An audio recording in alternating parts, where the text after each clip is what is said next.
Good evening to those bored enough to watch. I've never really been much of a Pokemon person growing up, but I generally play the games that came out every now and then, of which I found my experience with them to be rather unremarkable, yet fun in the sense that I enjoyed the sense of adventure that each game was always opted to create with new entries. Though, as I said, I've never necessarily been a hardcore fan of these games, and while I played them here and there, I'd always go into each game I played as someone from the outside looking in. Now, that brings me to the game I'm going to be discussing in this video, Pokemon Sword. This game released alongside Pokemon Shield. Am I the only one who never understood that marketing tactic? This game is one that is a mixed bag among fans due to reasons I'll do my best to outline in due course, and while this game is either disliked or regarded neutrally by fans, with a minority of people actually liking the game, I am not one of those people. As I mentioned, I consider myself an outsider looking within from a distance, and while I can feel the frustrations when it comes to this game, for example the heavy asset reuse from games that were made from the DS, the removal of the majority of Pokemon from the National Pokédex and much more, I feel as though the merits of this game is often overlooked in favor of bashing it for these faults. Frustrations, understandable ones at that, need to be brought to light when discussing a game, but bringing up a game's merits is just as important. And while I have my own thoughts on this game, which I'll discuss more in due course, I want to talk about both sides of this topic, and the issues I personally have with this game, because despite what I think of this game, I still have a plethora of issues with it. Development on this game is said to have begun immediately after the team had completed work on Pokemon Sun and Moon, which was set to come out in November of 2016. The director of that game, Shigeru Omori, formed a team who began thinking of ideas for the title of the game. The director of Pokemon Ultra Sun and Moon would later join the project as the planning director. Full production of this game had started in September 2017. One of the first ideas was making the Pokemon giant, as the game could be played on a larger screen due to the Switch's ability to do such a thing. Omori then thought about the game having a Sword and Shield Pokemon defeating giant Pokemon, and it's through here that the decision for this game's title was made. A lot of people worked on this game, with there being approximately 1,000 people from multiple companies involved with the development of this game, whether that be marketing, public relations, or developing the game itself. It's said that the total number of people working on this game was 50% greater than that of the previous Pokemon games, with even Toby Fox working on composing one of the tracks for this game. For me, this game was the game that would take this series into the next step, a new generation of hardware, and through this we would be able to see a new generation of Pokemon, one that would finally take advantage of the Nintendo Switch's hardware and flourish within it. Well, does it do that? Well, we're about to find out.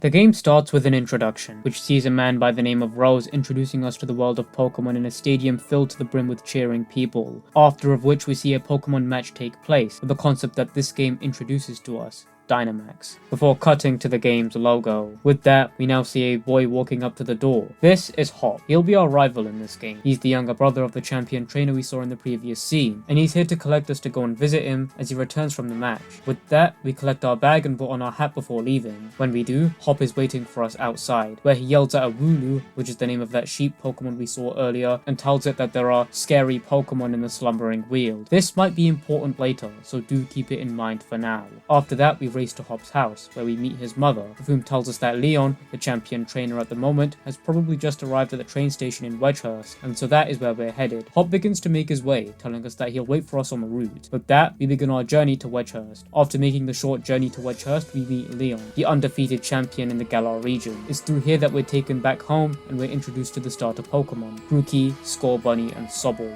I personally chose to pick Scorbunny. Fire-type Pokemon have always been the ones I opted to go with in these games, with the exception of some games, and in my previous playthrough I also chose Scorbunny. After we choose our Pokemon, we have dinner and it cuts to the next day, where we battle with Hop. Since I chose Scorbunny and he chose to go with Grookey, which puts me at an advantage, to my knowledge, Hop will always choose the Pokemon weakest to your starter, meaning that you will always have that advantage over him. With that though, he uses a Wooloo as his first Pokemon and sends his Grookey next, after of which he's defeated. We're told that we need to go and get a Pokedex before entering the gym challenges, of which is where we're going to next. Before that though, we noticed that the Wooloo that was previously tackling the fence broke through, so we go in to rescue it. The slumbering field is off limits to all who think about entering, and it's here that we find out why through venturing into it. There's an influx of fog which worsens more as we venture further in, until we encounter a mysterious Pokemon which is unaffected by our attacks. Suddenly, it begins unleashing fog that surrounds us, worsening each time it has a turn. We black out, and soon wake up to Leon finding us. We find out that the Wooloo is fine, and with that, we go to tell our mother that we're politely kicking ourselves out of the house, and with that, we make our way to the professor's lab. Making our way to the professor's lab, we're introduced to Sonia, the professor's assistant, who gives us a Pokedex and asks us to let her grandmother know that we have one, of whom lives in the house alongside Route 2. With that, we begin making our way to the house. On our way there though, Leon catches up to us and teaches us how to catch Pokemon, and even gives us 20 Pokeballs to help us do so. In this game, your team can be comprised of 6 different Pokemon, and different trainers have different Pokemon in their teams, lined with weaknesses and strengths alike, thus incentivizing us as the player to catch as many as we can. Or you can just be like me and catch whichever ones you run into first. After, and if you choose to beat up wild Pokemon, you run into a multitude of different trainers on your way to the house, of which you'll find were very easy battles, and didn't really prove to be much of a challenge at all.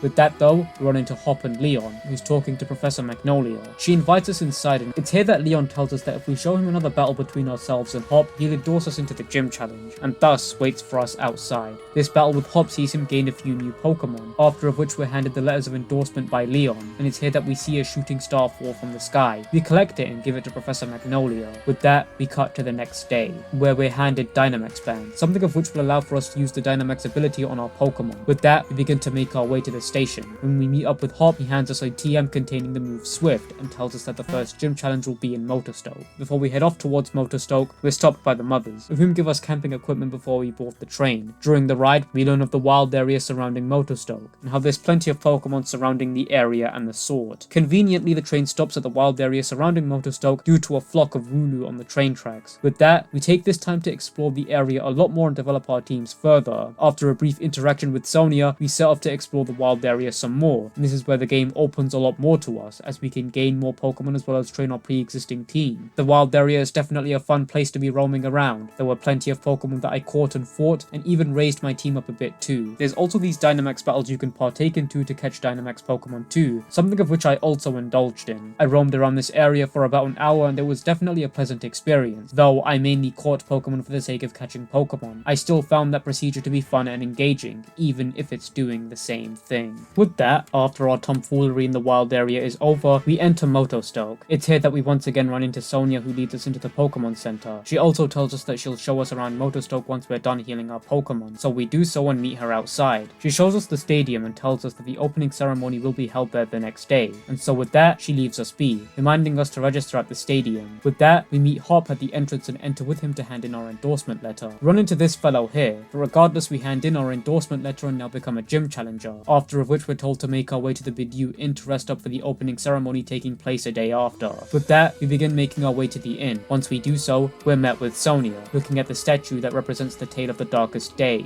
the day where the Galar region was once invaded with gigantic Pokemon, but were defeated by a young hero bearing a sword and shield. After that, we try to check in, but as there are people of whom call themselves Team Yell causing havoc while trying to do so themselves, we fight 2 of them before Hop arrives to battle with us as we fight the remaining 2. After that, an individual by the name of Marnie arrives to tell them to leave us alone, as well as apologizes for their behavior. With that, we check in and the game cuts to the next day. It's the day of the opening ceremony. Hop, excited, goes ahead and tells us he'll be meeting us there. With that, we make our way to the stadium, after of which we're told to put on our uniforms before we're introduced to the gym leaders. Unfortunately, while there is one missing, these are the people that we'll be battling throughout our journey. After we walk out on the stage, we cut to the aftermath. This is where we meet Rose, who briefly introduces himself to us before he leaves to attend to some important business. After a quick pep talk from Leon, we learn that the first gym challenge is in Turffield, and that we need to make our way to Route 3. And with that, we're off. On our way there, Hop asks us to battle him, after of which we mop the streets with him. We're left to make our way to the first gym challenge. Now, I acknowledge that I've spent quite a bit of time with the introduction of this game, and I also know that you're probably not here to watch me cover every small aspect of this game. This game is structured in a way that sees you completing all of the 8 gym challenges before ultimately fighting the champion, with big or small events happening in between, some relevant for the world building and others relevant to the overarching plot that this game makes very clear to keep within the back of your head. The main focus is to obviously become the champion, but at the same time there's always something happening behind the scenes that isn't made significant until much later in the game. So with that, I'm going to be trying to discuss the aspect of this game that I feel are more relevant as opposed to everything, whether that be big or small. So with that, the trek to Turffield is definitely a long one, and it involves us traveling through the Galar mines in order to get there, in which venturing within we run into this figure by the name of Bede, who wants to try and collect our wishing star. As we insist upon going further, we learn that he was endorsed by the chairman himself, that being Rose, and with that, we battle him. After of which we win, he leaves us alone and allows us to continue venturing onwards. Once we reached Route 4, we're crashed into by a Wooloo that happens to belong to the gym leader of Turfield, who introduces himself as Milo. He tells us that he'll be waiting for us at his stadium. However, we're told by Hop, who happened to be nearby, that the place is packed with other challengers, and in the meantime we should go to Sonia, who's waiting for us. Upon meeting her, we get more exposition on the storm that was called the Darkest Day, and bring up the possibility of having it something to do with Dynamax. While Sonia looks more into it, we go to the stadium that's now free for us to challenge Milo in. Before we get to actually fighting the leader, first we need to complete the gym mission, a puzzle of which you'll need to do before being able to proceed on to the leader. With the grass gym, you need to get a herd of Wooloo over these hay bales here, and once you get all of them within, they'll knock it over, allowing for you to proceed. You'll also have to avoid Yampers that will scare the Wooloo into going into another direction, and you'll also need to battle gym trainers along the way. Once you get to Milo, he turns out to be an easy fight, mainly because my starter was that of a fire type. We collect our grass badge, and after the battle, Milo approaches us and tells us that we'll now need to be heading into Hulbury to meet with Nessa, the next gym leader we'll be facing. With that in mind, we set off. Venturing through Route 5, we find that Team Yell are trying to shake this individual down for his bike. We teach them a lesson, and the same individual trying to defend his bike gives it to us, of which we can now use to quickly get over this bridge. However, in doing so, we run into Hop, who challenges us to a Pokemon battle. After we battle Hop, he tells us that we're off to the second gym leader, Nessa. After venturing further, we finally arrive in Hulbury. We overhear an interaction between Chairman Rose, his assistant, Oleana, Bede, and two other people wanting to greet them, before he notices us and we're asked to meet him at the town's seafood restaurant. After a brief meeting with Nessa at the lighthouse, we head to her stadium, in which we're introduced to her gym mission. Here, we'll need to solve this puzzle leading to the entrance of the arena. It's a fairly easy puzzle if you think things through, then you shouldn't really have much of an issue with this mission. In order to stop the flow of water blocking your path, you need to make your way to these buttons which disable some pipes and enables others. It's a relatively engaging puzzle and I liked it a lot. With that though, we face Nessa, with whom shouldn't be much of an issue if you're not me and had almost your entire team swiped by her signal Dreadnought. I was lucky that my remaining reboot was faster and somehow landed a critical hit, otherwise I would have lost to her. But thankfully, I didn't. And after you battle her, you get the water badge. Oleana meets you outside and tells you to meet the Chairman Rose at the seafood restaurant. When we get there, we run into Sonia, and learn that Professor Magnolia is the one responsible for the creation of Dynamax bands, and Sonia might find some more information regarding her investigation into the Dynamax phenomenon at the vault in Hammerlock. And with that, we depart with the Chairman and Sonia to find Hop outside. He tells us that Motorstoke is the location of the third gym badge. However, given how he's currently undergoing special training in the Galar Mine number 2, that is probably where we should head to next. When we enter the mine, we run into Bede once again, who challenges us to a battle, after of which he mumbles about where else he should go to find wishing stars and leaves us be once again. Going further in, we run into members of Team Yell, with whom are still trying to pick off challenges. Hop catches up to us when we battle them together. After beating them, they leave us alone, in which we decide to continue venturing onwards to see if Kabu, the third gym leader, is nearby. Once we catch up to him interacting with Team Yelp members we saw earlier, he tells us that he'll be waiting to challenge us the next day at the stadium in Motorstoke, which is just ahead of the mine. We get to the Budew Inn, we meet Marnie, who wants to battle us as a warm-up for the challenge. One thing I find odd with battles inside of places where it clearly wouldn't make sense to do so is that the developers kind of realized that it wouldn't make sense to battle someone within an enclosed space such as an inn, so they decided to just put this white background over it. I understand that it would probably take a bit of work to make a background for an area, but you really couldn't just make her wait for us outside when battling her. Of course, this is a nitpick and I won't hold it against the game too much, but this does tie into something I'll discuss in due course. After we battle her, it cuts to the next day, where we're told that Hop already went to the stadium to challenge Kabu, and that we should probably go and do the same. The third gym mission is that of collecting points through either defeating or catching wild Pokemon, giving you 1 point for doing the former and 2 for the latter. You have to reach a total of 5 points in order to pass the mission. You'll also be battling these wild Pokemon alongside other trainers, of whom will either try to sabotage you by directly attacking you, or will try to defeat the wild Pokemon themselves, in which if they do so, you won't receive the point.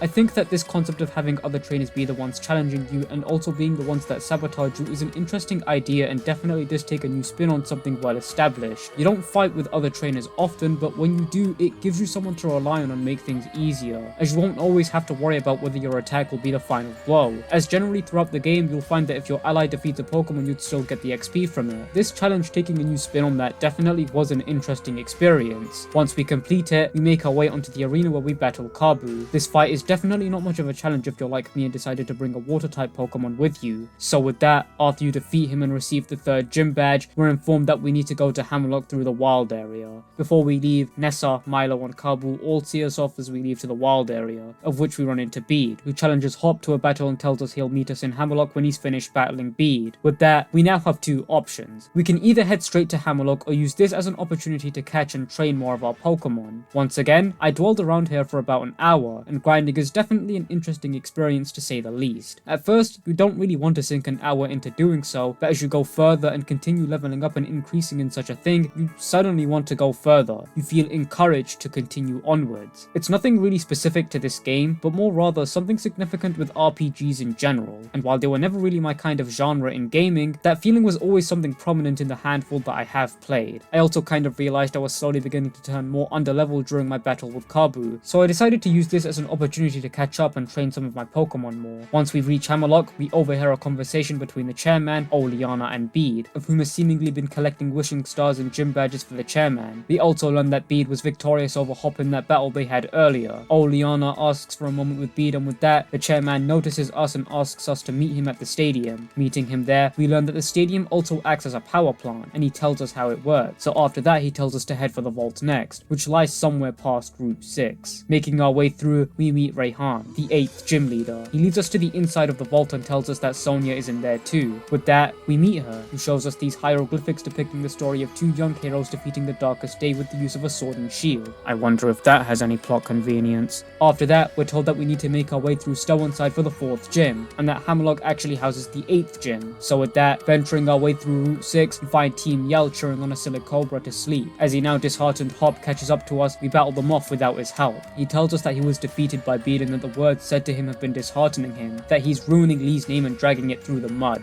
Telling us that he needs some time, he leaves us to venture through to Stownside. Before that though, a mysterious lady by the name of Opal tells us that she'll be keeping an eye on us and leaves. Okay, now we're left to venture through Route 6. Reaching the town of Stownside, we meet Hop once again, who challenges us to a battle. Throughout this one, you'll find that his team is slightly different to what we're used to, but besides that, beating him shouldn't be much of a problem. Opal once again appears, and after a brief interaction with her, we head on to the 4th gym. The gym challenge here is that we need to guide ourselves through this obstacle course in these rotating balls you see here. We can also be hit by these gloves, which are either used to help us set us on the right path or to send us in the wrong direction. You'll also have to battle gym trainers in between these courses, so do be prepared for those. Once you complete the mission, you'll face the gym leader, Bia, of whom mainly specializes in fighting type Pokemon, and that's what she'll use against you. I personally was able to defeat her with ease through just using the same move, and that my Pokemon was also much quicker than hers, which allowed for me, for the most part, to defeat them all in one hit. After you defeat her, you gain the 4th gym badge. Outside, you meet Sonia,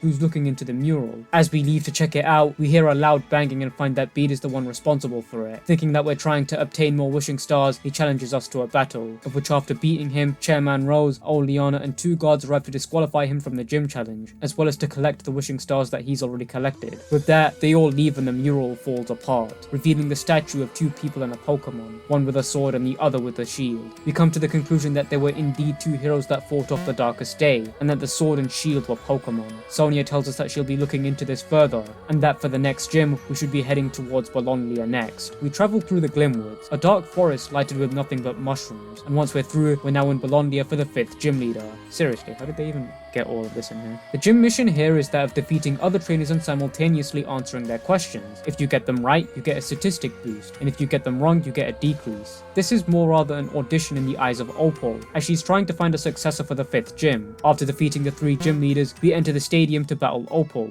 Her battle is more oriented around that of fairy-type Pokemon, but once again, if you're me and just spam mostly the same move, this fight shouldn't be much of a problem. After defeating her, you receive the 5th gym badge. On our way out, Opal catches up to us and asks us if we care to join her on her way to Hammerlock, as she has a few errands to run there. We can either accept and go straight there or decline and make our own way there. However, whichever one you do, we run into Bede, who tells us he'll ask the chairman to let him rejoin. But as he's speaking, Opal sees him and decides that he'll be the one to be her successor. With that, she tells us we need to head to Circhester next, which is just past Route 7. We also run into Sonia, who tells us that she's here once again looking into her research. However, we feel something shake in the stadium of Hammerlock. Leon and Sonia decide to investigate and tell us to go forth to Route 7. Hop also asks us to travel there with him. Once we make it to the bridge, he challenges us once again with a slightly different team to what he had last time, but he's still beatable, and after doing so, he tells us that we'll be battling him again after we get our badges in Circhester, and he leaves us be. We travel through the rest of this sandy area before ultimately arriving in a snowy and winter-themed area. This is Circhester, and here is where we'll be getting our 6th badge. Before we enter, we run into Hop, who tells us he lost, but with that, we enter. The gym mission here is to use this detector that we have here to guide ourselves through the given areas. When the detector goes off, it means that there's a hole in the area, and should we step into it, we'll have to start from the last platform we got to. The intensity of the detector is dependent on how close we are, so we need to be keeping a close eye on the detector. We'll also be training gym trainers along the way too. When we get to the 3rd one, you'll find that there isn't much we can see and that we need to be able to solely rely on the detector to guide our way through this part. Once we finish though, we'll make our way to the arena and face the gym leader, Gordy. This battle here is oriented around that of rock type Pokemon and definitely did prove to be a bit of a challenge for me, as you're seeing now, especially due to the fact that my Cinderace, a fire type Pokemon, doesn't do well against rock types. And while I did have a fighting type move which rock types are weak to, I figured that the risk wasn't worth the reward in terms of having my Pokemon faint, so I ended up switching to a water type Pokemon, which for the most part got me through this battle. After we complete this battle though, we're awarded the 6th gym badge. On our way out, Sonia meets us to tell us that she has some things she wants to discuss with us, and that to meet her at the restaurant. When we get there, we find Hop there with her too. Sonia tells us that she's been trying to get more information on the Darkest Day, but she hasn't had any luck in doing so. With that, she sees another tapestry, and it's here that we decipher that it's possible that the Sword and Shield Pokemon may have been sealed or put to some kind of sleep. We also tell her about the encounter we had with that mysterious Pokemon back in the Slumbering Fields, and with that, we decide to go and check out the hero's bath. It's here that Hop decides to challenge us to a battle, which isn't too difficult. After this battle, he tells us that he's going back to get the badge, and after that he'll go past Route 9 to Spikemuth. Seeing as we already have the badge, that is most likely where we should be heading to next. After fighting off Team Yell from the guy we met who gave us our bike, he gives us an upgraded bike that allows us to ride on water. Once we get to Spikemuth, we learn that the gate leading to it is closed, and many of the challengers are unable to enter. However, Marnie calls us and tells us that she'll show us an alternative way in if we defeat her in a battle. After we do so, we enter the seemingly run-down area of Spikemuth, a place seemingly filled with members of Team Yell, and this is where we'll be getting our 7th gym badge. There is no gym mission here. It's merely to make your way through the area to the leader and defeat members of Team Yell throughout. When you get there, you'll find that the area is relatively small, and that there isn't even enough space to Dynamax. However, Piers battles us regardless. This fight is oriented around that of Dark-type Pokemon. It's nothing too difficult, akin to that of the previous ones, and once we defeat him, we collect the 7th gym badge. We also learn that the gym leader, Piers, is the older brother of Marnie, and that she'll be challenging him next, and with that, we leave. However, on our way out, we're told that there is something going on in Route 9 and that we should join Leon, who's already there. When we catch up to him, he tells us to leave this to him and goes off without us. Past Route 9, we see Hop, who shares with us that Leon defeated a Dynamax Pokemon on his own, and that we should probably meet him in Hammerlock. Once we're there, we meet with Hop, Sonia, Leon, and Magnolia, who proposes the idea of that red light we saw earlier and the Darkest Day being connected. As we try to help, Leon tells us that all we need to do now is win our way through the gym challenge. As Hop leaves to face Piers, we go on to face Rayhan, the 8th gym leader. Before we face off against him, I decided to go off and do a bit of preparation. I decided to look into Dragon-type Pokemon instead of just rushing straight in with the team I already had, and learned that they're weak to Ice and Fairy type. Now, knowing this, I decided to go and do some grinding. I caught an Ice-type Pokemon and began training it as well as my other Pokemon, and believe me, this was a bit of a long grind. Doing so for about an hour before ultimately deciding I should probably go and give this gym battle a shot, as opposed to the other gym badges where I was certain I could win through spamming the same move over and over and through that method alone. This time I went in with a more open mind. Perhaps this time the possibility for loss was now bigger than it had ever been throughout my playthrough. The gym mission for this battle here is simple. You defeat 3 trainers in a double battle and nothing more, of which after you do so, you go on to fight Rayhan himself in a double battle. This battle definitely did give quite some challenge and didn't go as smoothly as I first thought. However, it is still possible, and I actually didn't lose and beat him first try despite a few hiccups. After the battle though, we're awarded the 8th and final gym badge, and that the final thing left to do is compete in the semi-finals against other challengers before reaching Leon himself. Outside, we see Hop, with whom is about to go and battle Rayhan, but as for us, he suggests that we go and train in the wild area. I wonder what I've been doing this entire time. Outside, we meet Sonia and Magnolia, of whom are still trying to figure things out regarding the Darkest Day. Magnolia gives Sonia her lab coat and tells us that the work is hers to finish. We need to make our way through Route 7 to get to Wyndon, where the semi-finals will be held. When we reach the train station, Hop catches up to us and tells us that he now has the badge from Rayhan, and with that he boards the train with us to get to Wyndon. We stop at the icy area of Route 7, and are left to make our way through to Wyndon. Past this icy area, we finally reach Wyndon. Entering alongside Hop, he tells us that he's going to waste no time and enter the stadium, and that we should probably do the same. This is where the semi-finals will be held. There are 4 trainers left in the challenge: us, Hop, Marnie, and one other trainer. The first we go up against is Marnie. For me, her battle didn't really prove to be much of a challenge, and if anything, I was able to swipe her entire team with my single Cinderas. After defeating her though, we return to the back, and after some time proceeds, we're told that Hop's match ended rather quickly and he was able to defeat his opponent with relative ease. With that, we battled him next. Hop's team, akin to that of Marnie's, was also very easy for me. So much so to the point where I was once again able to swipe his entire team with one Pokemon. After defeating him though, we meet with Leon, who invites us to a celebratory dinner and asks us to wait for him at the restaurant. Once we get there, we get interviewed, but once they clear off, we wait for Leon. Several hours pass, and still no sign of Leon. Piers approaches us and tells us that Leon went off to the Rose Tower and that he might be a little late for our dinner. And with that, Hop asks Piers to take us to the tower. And with that, alongside Team Yell, we meet outside the hotel. Marnie also joins us here, and as we're discussing the Rose Tower, Oleana interrupts us and tells us that Rose is holding an important meeting with Leon at the Rose Tower, and that only certain members of staff have a special key to the Rose Tower. We need to find this individual here throughout the area of Wyndon. You'll find him turned around the first time, and we'll need to trick him into turning around to battle him, of which after doing so, he'll hide amongst a crowd. After identifying him once again, we'll battle him for a second time before he goes and hides in a phone box. Once again, we battle him and he runs to the station. Through here, we'll call Hop and corner him at the station. Once we're there, Piers begins a street performance as a distraction, and Marnie grabs the key as we all move on to the entrance of the tower. It's here that we and Hop decide to go and enter the Rose Tower to get Leon out of there. Venturing through the Rose Tower, we'll need to battle these trainers as they try to obstruct our path to the chairman and Leon as we escalate to the top of the tower through the elevator.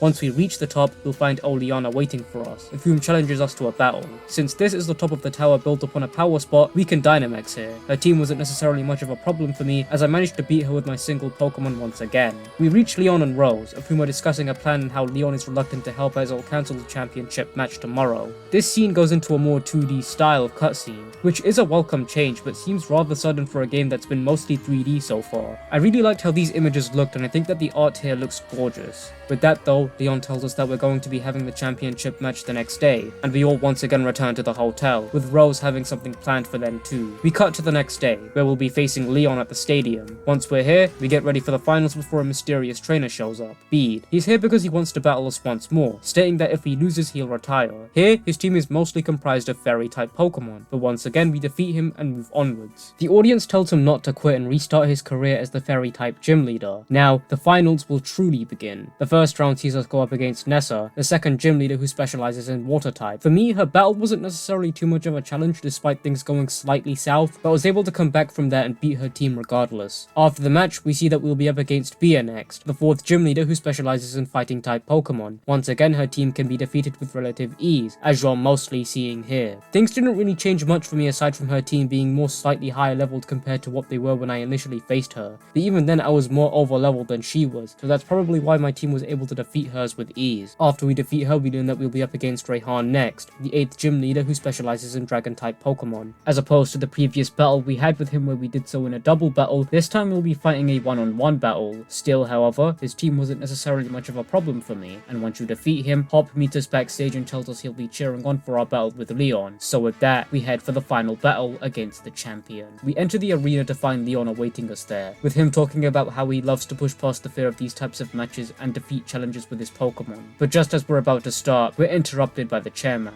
Rose, who tells us that the energy for the Darkest Day has become too much for them to contain, and thus unleashes it upon the entirety of Galar. Leon tells us that he's off to stop whatever the chairman's doing with the Darkest Day, while we, alongside Hop, go back to Potswick to enter the Slumbering Wheel for the Sword and Shield Pokemon. We find Sonia already there, who tells us she'll catch up with us when she finishes looking into something that's been bothering her. The Slumbering Wheel, when we entered here at the beginning of the game, we were just beginning as trainers, simply trying to find a Wooloo and leave. But now we're here more experienced and stronger, this time in search of something far greater. When we venture further, we see the Sword and Shield Pokemon before they ultimately disappear into the ever-growing fog. Sonia catches up to us. Apparently we were the only ones who saw them. She tells us of the Pokemon's names during the Darkest Day: Zacian, the Sword Pokemon, and Zamazenta, the Shield Pokemon. We venture more within and find a rusted sword and shield once used by the heroes who fought the Darkest Day. We pick up the sword and leave to make our way to the stadium in Hammerlock, of which we, alongside Hop, enter. Oleana meets us on the inside and tells us that the mysterious power that Rose has unleashed has caused her Pokemon to Dynamax and go berserk, and that Hop has already gone down to stop Rose and that we should do the same. We meet Rose inside, who insists that there's nothing that we can do, and challenges us to a battle. Of course, his team doesn't necessarily bring up much of a challenge. If anything, I managed to beat his team with relative ease. After we beat him, he tells us that we should go in and meet Leon at the top of the tower, and it's here that we meet the Pokemon by the name of Eternatus. Leon tells us that he's already worn it down and that all he needs to do is catch it in a Pokeball. Yet when he does so, it fails. That leaves us to battle it. This Pokemon was definitely a bit of a tricky one for me, especially given how when I was battling with it, I didn't know what it was and wasn't weak to. However, after I did beat it, it begins to transform into a much greater beast, and it's here that we team up with Hop. At first, we can't use our moves, but as Hop suggests that we use our sword and shields we picked up earlier, somewhere within the slumbering weald, two Pokemon appear, Zacian and Zamazenta, who battle alongside us to take down Eternatus. I found this battle to be an interesting one, as we get to see the moves used by the two Pokemon, but after we defeat and catch Eternatus, the storm clears, with Zacian and Zamazenta departing into the light.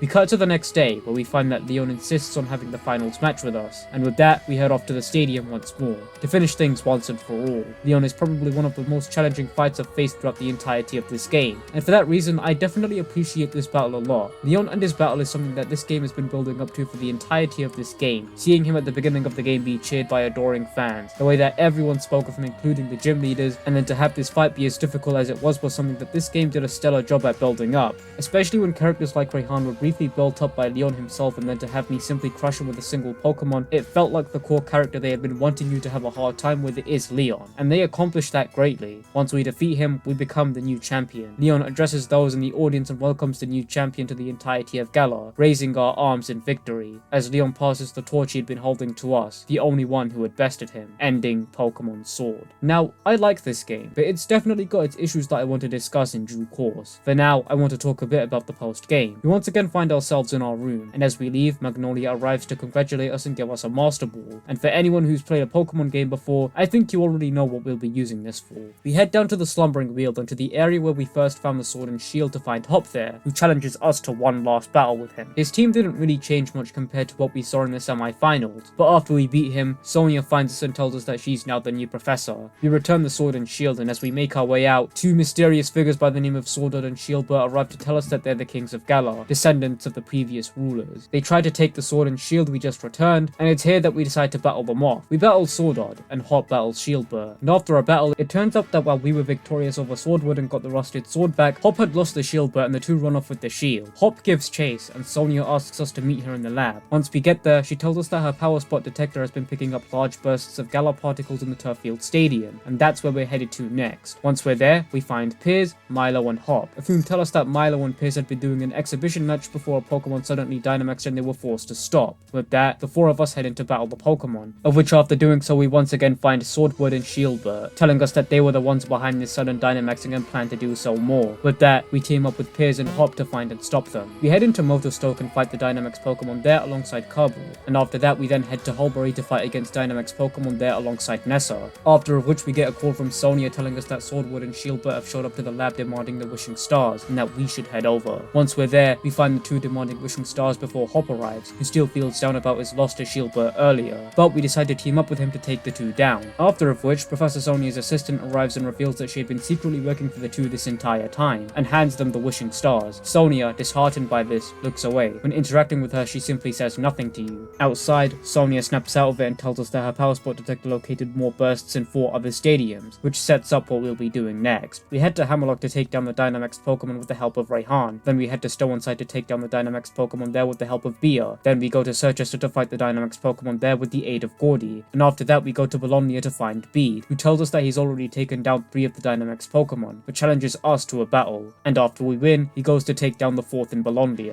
After all of this, we get a call from Sonia telling us to come to the Hammerlock Power Plant, because Swordword and Shieldbert are in there. Once we're in the power plant, we'll need to battle Swordword, as he's currently acting as a distraction for whatever Shieldbert is doing at the top of the tower. After we defeat him, we hear a noise coming from the top of the roof, and we all decide to go and see what's happening. There, we find Shieldbert, and an uncontrollable Zamazenta of which intends to hurt him. We intervene, but as others are reluctant to go near it, we decide to go and face Zamazenta. After doing so, it tries to attack Hop, but Zacian appears to intervene. Zamazenta departs into the wilderness, and Hop decides to go after it. As Zacian attempts to go off the Swordward and Shieldbert, we intervene. Zacian looks at us calmly as we enter a battle with it. Now, the battle itself was easy, but it's throughout this battle that we're given the chance to either catch or defeat it. Remember that Master Ball we were given before? This is what we needed it for. After successfully catching our Zacian, we get a call from Hop telling us he's waiting for us at the Slumbering Wheel alongside Zamazenta. When we reach the two, we see Hop successfully calm the disgruntled Zamazenta down and catches it. After that, he challenges us to one last battle. Throughout the battle, he tells us of the self-doubt he'd been facing throughout the entirety of this section since we became champion. But now, after fighting alongside ourselves and peers, he finally finds peace with himself. After the battle, he tells us that he wants to help Pokemon and become a professor. Sonia offers to take him under her wing, of which he accepts. Shieldbert and Swordwood arrive to apologize for their actions, alongside Piers and Leon who are here to oversee their behavior. Once they depart with us, Sonia, Hop, and ourselves decide to leave the Slumbering Wheels, with all three of us now choosing a path of our own to walk in, finally ending Pokemon Sword. Now that I'm done discussing the story aspect of this game, there are a few things I want to talk about regarding this game. Pokemon Sword is a game that is a mixed bag when it comes to talking about it for a multitude of different reasons. So to start off, I want to discuss some of the things regarding this game, starting with some of the things that I liked the most. One of the things I liked the most with this game is its emphasis on the setting, that clearly being in Britain. I can actually confirm that this is how most people speak here, by the way. I like the way that cities and locations within this game are places based off real locations, Chichester being Manchester, Wyndon being London, and many more examples. I seriously liked this aspect of the game, and it really did do a significant job with immersing me into the Galar region. I also like the way that this game connects the different locations with one another through the overworld and the wild area. While it is something I'll discuss in due course, I really enjoyed running through there, training and overall exploring this area for Pokemon and taking in the world. I also like the way that this game utilizes story to create something memorable, with the main goal of the game being here to become the champion, with an underlying plot unraveling as the game goes on and only becoming something significant before the championship match, and even more so during the post-game content. It was something I appreciated a lot, providing characters such as Hop and Sonia a proper ending to their characters and overall providing the player with so much more to do after beating the main game. As much as I like this game, I want to discuss some of the issues I have with it too. For example, the wild area. While being a grand and great area to explore, has issues such as popping and textures looking flat, and many more issues. While I personally am unbothered by things like this, I bring this up because I feel it will provide much more context to why this game is received the way it is among fans of the series. Another issue I have with this game is the difficulty of it. While I, at some point, did have a bit of a challenge playing it, said challenges didn't really arise until my match with Leon, who was the only real significant challenge I feel was in this game. While of course this is a game directed towards children and therefore the developers need to bring that into account when designing the difficulty, I would have definitely appreciated some sort of hard mode or something to provide an extra challenge to people such as myself who had already played this game beforehand and therefore knew what was ahead. While the game is obviously designed around a first time playthrough, it's clear to me that things such as post-game content were brought into account, something made evidently clear to me through the post-game story and other things like the Pokedex. And as much as I appreciate what's already here for us in this game, I would have loved if there was some kind of harder mode you could unlock after a first playthrough. With that out of the way, here's what I really wanted to discuss. Anyone who was around during the game's initial launch and maybe the months leading to it would be familiar with the term Dexit, a portmanteau of the Pokedex and Brexit, tying in with the game's setting in Britain. Now, why do I bring this up now? Well, you see, initially it had been stated that the game would be cutting down on the Pokedex and removing the national dex from this game. This is something that made many fans disgruntled, and many people had called for the game to be delayed so that all of the Pokemon could be re-added into the game. During an interview, Shigeru Omori had stated that the reason for this was because he wanted to create animations and models for the game from the ground up and make them more expressive and higher quality. Well, now playing through the game, I think it's easy to see where I'm going with this. This game has multiple issues with pop-ins, and the animations, if anything, while definitely looking stunning in some areas, in most it looks empty. I'm sorry, but the animation for Double Kick of all things is quite literally just my Pokemon jumping up and down. And the reason that the flat textures in this game don't bother me as much is because, well, this is a Nintendo console, what were you expecting? It really didn't look good either. That data miners for the game found that some of the models used in this game were reused from the 3DS Pokemon games. Now, do I think that asset reuse is a bad thing? No, of course not. Especially in game development, if it's not broken, don't fix it. Simple as. Why waste money, time, and energy into creating something when it's already there? But in the context of what we already know, this is where the issue arises. This game promised new animations, new models, and the sort. I mean, more than half of the Pokédex was being removed in favor of it, and what we get is a bunch of scaled up models and reused animations. And that is what I feel angered a lot of people. This game was meant to promise new animations for the Pokemon that were going to be included, and unfortunately some things had to go in favor of that. But what we got wasn't that. Now, what do I think of this game with all of this in mind? I still don't hate this game. Yes, it removed the Pokédex, and as I'm not a die-hard fan of the games like many others, I don't feel as inclined to feel angry or happy with that removal. And because of that, I'm not going to speak on that any further. This game introduces many new concepts that would be developed and expanded upon in later games, but I feel as though what we have, while incredible in my opinion, is not what we were supposed to see. Looking at beta footage for this game, you can practically see the rushed nature of those builds, and that undoubtedly carried over into what we got in the final product. Even in the beta footage, we can see Pokemon that ended up being cut from the game, which to me indicates that while it could have been a placeholder, there could have been plans to include these Pokemon in the game. But this is just my speculation here. Due to things such as that of budget, time, and possibly hardware, they simply couldn't include them in the game. To me, in terms of the animations and models that we do have, shows at one point the developers realized that their vision for what they wanted in the game couldn't be accomplished with the amount of time they had. That their first big step into properly utilizing the Nintendo Switch's hardware couldn't be accomplished with the amount of time they had left to complete this project. And due to that, they had to reuse whatever they could to finish whatever they had, and get this game over the finish line in the most stable build that they could. And for that reason, not only do the developers have my respect, but my sympathies too. With that, I want to conclude things then.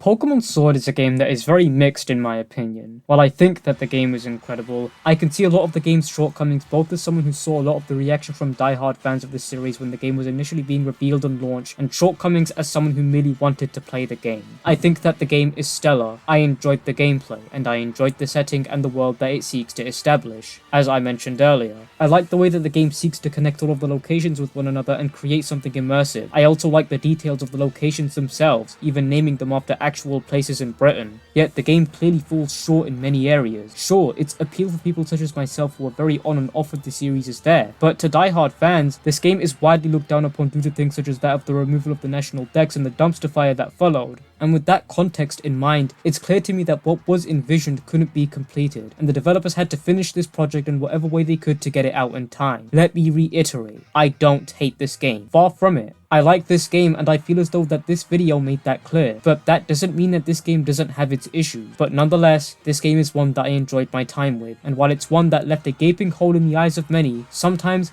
we need to look away from that hole. Acknowledge it's there, but appreciate what there is around it. So, there's the video. I hope you all enjoyed it. I just want to say to anyone who has watched up to this point that thank you. I know that this was a long video and words are unable to describe my appreciation for watching up until the end. I've been working on this video for about a month now, and while I obviously want to work towards trying to get more videos of this size out to you in a quicker amount of time, I hope that this video was worth the delay and subsequent wait. Genuinely. Thank you so much to anyone who has watched or even clicked on this video, even if I imagine that for the most part this video might not even do well. If you want to see the videos I have planned next, then do check the link in the description for a list depicting such a thing. If you want to follow me, then my socials will be linked in the description, as well as any afterthoughts or messages I may want to add. With that, I haven't really got much else I want to say, so I'll see you all in my next video. I hope you all enjoyed the video, and I wish you all a very pleasant evening.